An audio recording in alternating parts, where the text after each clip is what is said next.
that we can actually slide from one note to the next note. What I explored here is that if you have listened to Indian singing before, for example, Indian classical singing, okay, maybe it's not so similar, but what I want to say is adopted Sautillé technique is not the only approach that we can do this bar. Today we are going to go directly into Panofka Opus 85, number 19, bar 24 and 25. There is a turn in bar 24 and the riff in bar 25 is a combination of two different ornaments, which are an inverted turn on the type F, followed by a pair of changing notes. And this changing note is called the 𝗃𝗃𝗃, which are notes a third apart decorating the note in between G, and lastly resolve into the note F.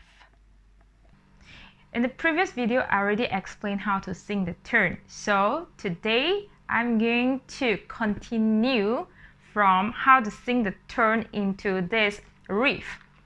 The way to sing the riff successfully, first we have to set up the tempo at a suitable speed. Otherwise, the demi-semiquavers is going to be too fast and we might not be able to handle the clarity of pitch in a tempo which is too quick. In the previous video, I said that we have to adopt the Sautillé violin technique into singing our turn. Here's a few steps you can take. It is based on my journey learning this exercise. The first thing I did is still use the Sautillé technique in this riff.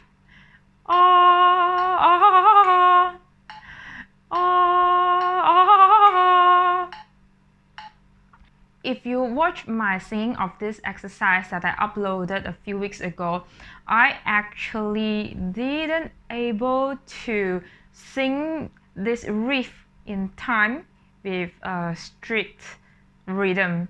I sang it in septuplet.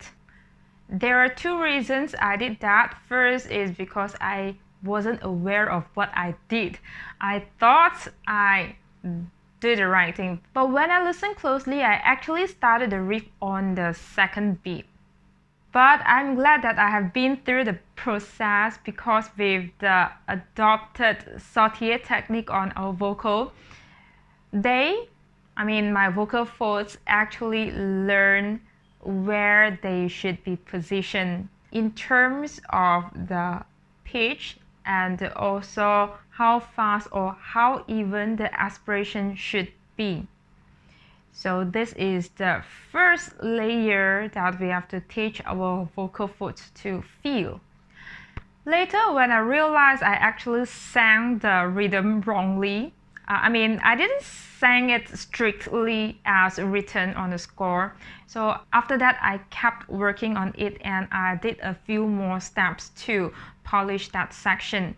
The first thing is that I relearned the pulse with a slower tempo.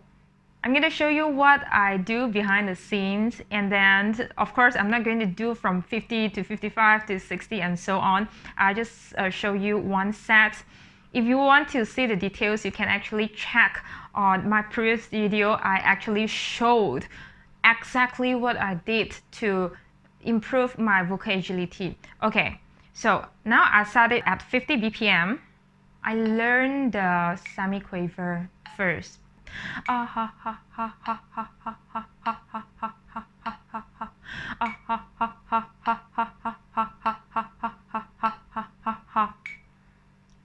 The reason I do aspiration is because of the Sautillé technique, which we have to glottal attack and then do the aspiration, the soft onset. Next, I learned the quintuplet.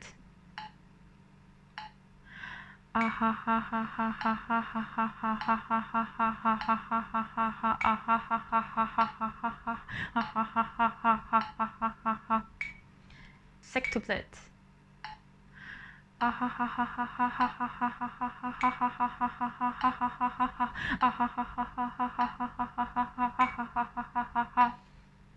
Next is the septuplets.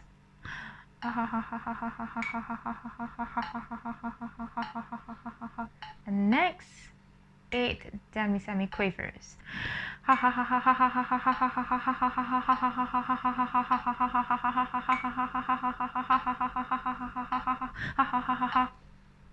So now I try to sing the rhythm and pitch.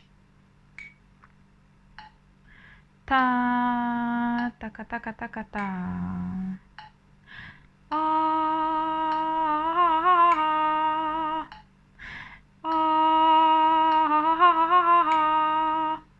Seems like at 50 BPM, I'm able to use the Sautillé technique. So as I go up to 60, it might give me some problem. Now let's see what's the problem that we are going to face.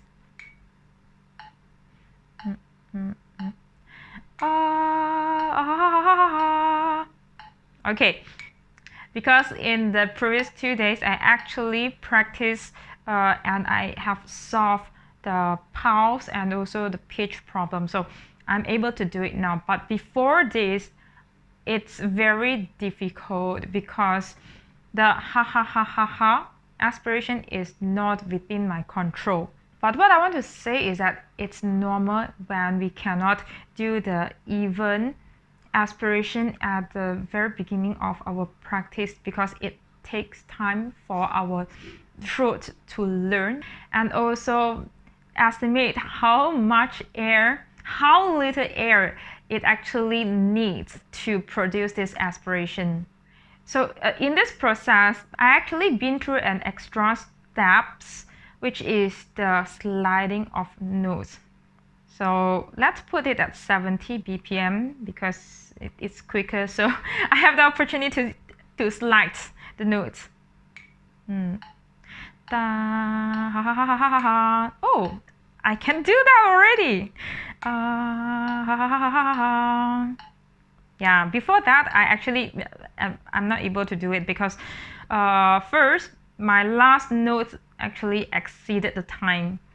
And then the I will start slow, and then as I get more panic, I give too much aspiration and some things feel like stuck.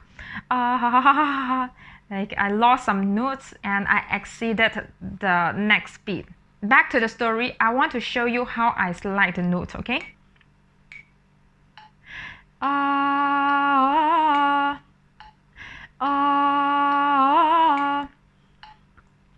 What I explored here is that if you have listened to Indian singing before, for example, Indian classical singing, I think I have learned it in my subconscious mind when I watch it on TV. So they have this singing pattern. I hope I imitated. Okay, maybe it's not so similar, but what I want to say is this feeling of is what I learned while I learned the pulse of the demis from slow to quick, and I learned that we can actually slide from one note to the next note. The adopted Sautillé technique is not the only approach that we can do this bar. Okay, so let's go back to the Indian classical singing. So if you have watched my previous video talk about how to sing trill, we have to listen to two notes. The first one is the top notes and the lower notes. The top notes is usually the principal notes. So when we shake our throats, we have to open our ears and listen to the top notes, because usually when we do the vibration, when we do the trill or when we shake our throat, the voice is naturally going down to the lower note. And the next important point is that the wave in between these two notes, you have to make sure it is touching the upper pitch and then going down and touch the lower pitch and then go all the way up and touch the higher pitch with the full width of the wave between these two notes. Oh, oh.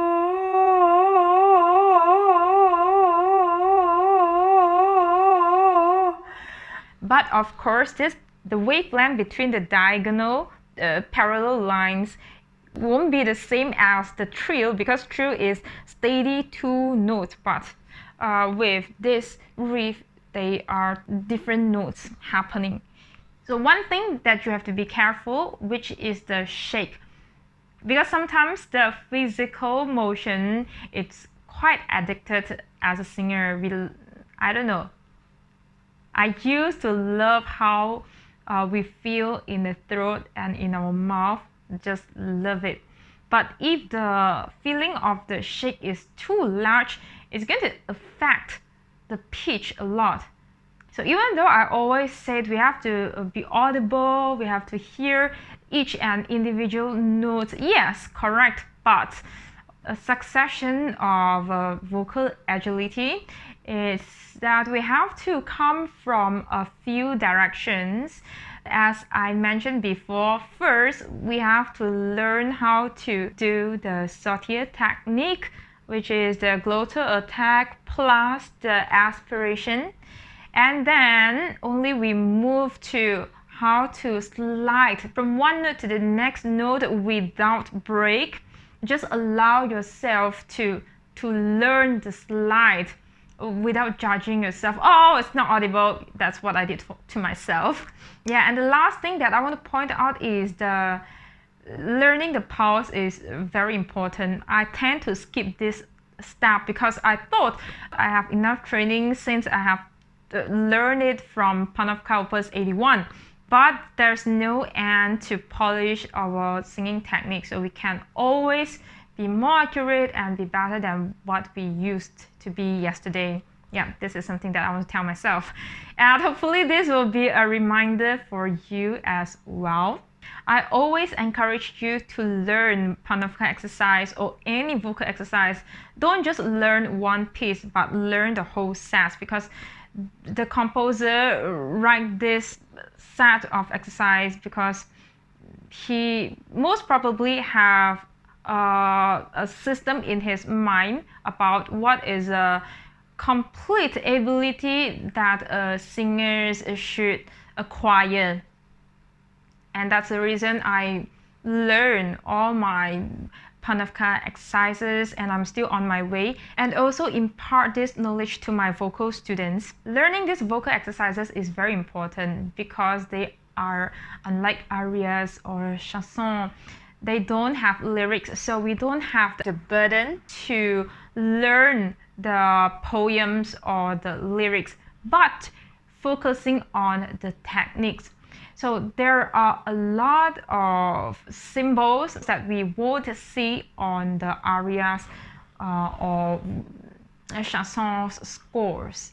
That's going to help us learn more music vocabulary as a singer and become more compatible working with other musicians. Through the process of learning these exercises, we might encounter some symbols that we never see before, and we need help to overcome these obstacles.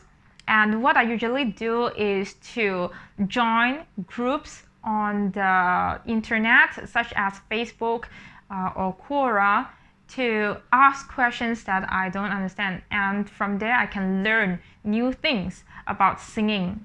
And sometimes we just learn from other people's perspective. And another good thing that we join these groups is that people can point out our mistakes or errors with constructive advice. So I'm going to do a justice for this exercise and sing right here for you.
Oh.